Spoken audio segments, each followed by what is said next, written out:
नारी शिक्षा के संबंध में सरोजनी के प्रगतिशील विचार। महिलाओं के लिए शिक्षा कितनी जरूरी है, उनकी शिक्षा पर कितना ध्यान देना चाहिए, इस संदर्भ में अब तक अनगिनत भाषण दिए जा चुके हैं। प्रतिवर्ष भाषण दिए जाते हैं, महिलाओं को शिक्षित करने का मुद्दा उठाया जाता है, लेकिन वे सब बातें और वायदे खोखले हैं।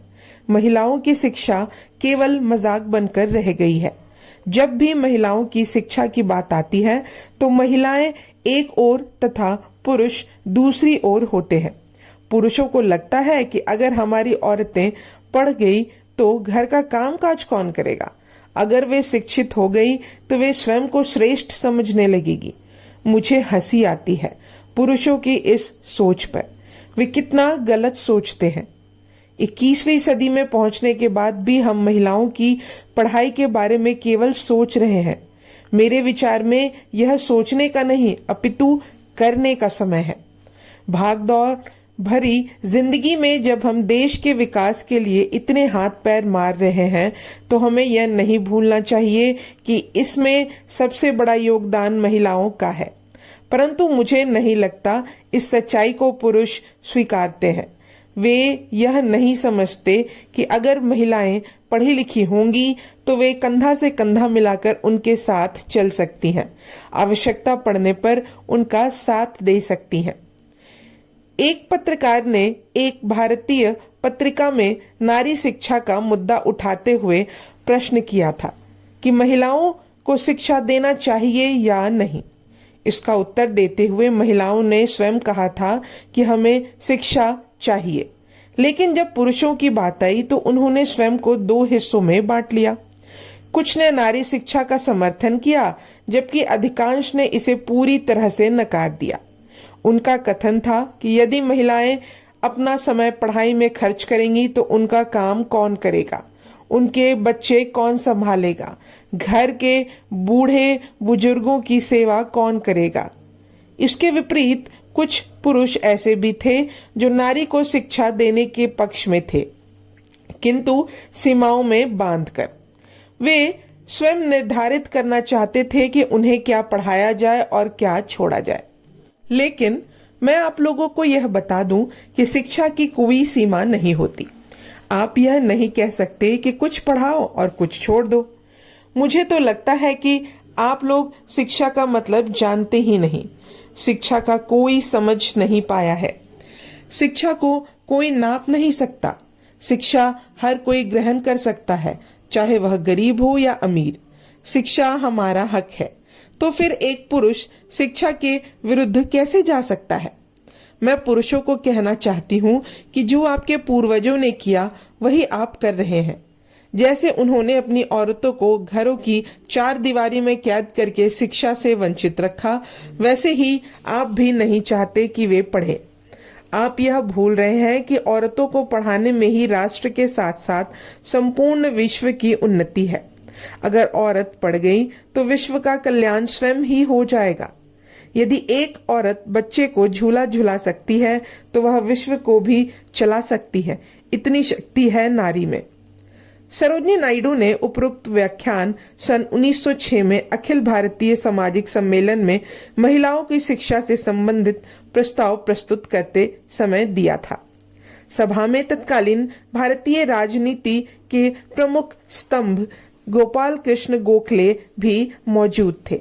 यद्यपि सरोजनी के बारे में वे बहुत कुछ सुन चुके थे, लेकिन उनका व्याख्यान सुनने का यह प्रथम अवसर था। नारी शिक्षा के संबंध में सरोजनी के प्रगतिशील विचारों ने उन्हें अत्यंत प्रभावित किया। उनके प्रति अपने विचार व्यक्त करते हुए उन्होंने लिखा था, मैं तुम्हें अपनी ओर से अत्यधिक सम्मान और उत्साहपूर्ण बधाई देता हूँ। तुम्हारा भाषण श्रेष्ठतम कोटि की बौद्धिक वक्तृति से कहीं अधिक एक पूर्ण कलाकृति था। हम सब ने पल भर के लिए ऐसा अनुभव किया कि हम किसी उन्नत स्तर तक उठ गए हैं। सरोजनी नायडू और गोखले के बीच प्रथम परिचय शीघ्र ही प्रगाढ़ मित्रता में बदल गया। 9 मई 1886 में महाराष्ट्र में जन्मे गोपाल कृष्ण गोखले की गणना भारत के महान नायकों में की जाती है। निर्धन परिवार से संबंधित होने पर भी अधिक परिश्रम और लगन के बल पर उन्होंने उच्च शिक्षा प्राप्त की। जीवन के प्रारंभिक दिनों में वे ब्रिटिश सरकार के अधीनस्थ विभाग में क्लर्क का कार्य करते थे, लेकिन बाद में नौकरी छोड़कर वे तत्कालीन राजनीति की ओर अग्रसर हुए। शीघ्र ही वे देश के प्रसिद्ध नेता के रूप में पहचाने जाने लगे। गोखले का व्यक्तित्व कितना विराट था कि इसका वर्णन करते हुए गांधी जी ने लिखा था, उन्होंने मुझे स्नेह शक्ति स्वागत प्रदान किया और उनके व्यवहार ने तुरंत मेरा हृदय जीत लिया। फिरोज शाह मेहता मुझे हिमालय जैसा लगा, लोकमान्य तिलक सागर के समान, किंतु गोखले गंगा सरीखे थे। हिमालय अनुलंघनीय है और सागर को भी सरलता से पार नहीं किया जा सकता, लेकिन गंगा हमें पवित्र स्नान का निमंत्रण देती है।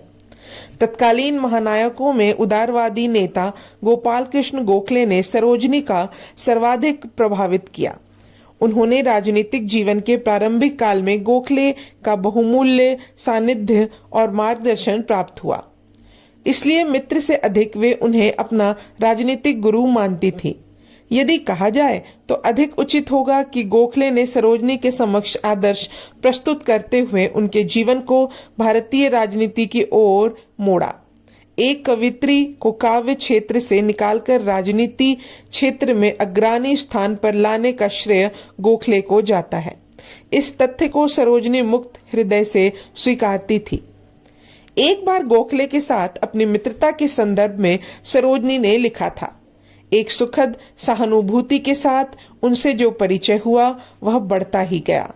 अंततः वह एक घनिष्ठ और स्नेहिल साहचर्य के रूप में पुष्ट हो गया, जिसे मैं अपने जीवन की शीर्ष उपलब्धियों में गिनती हूँ।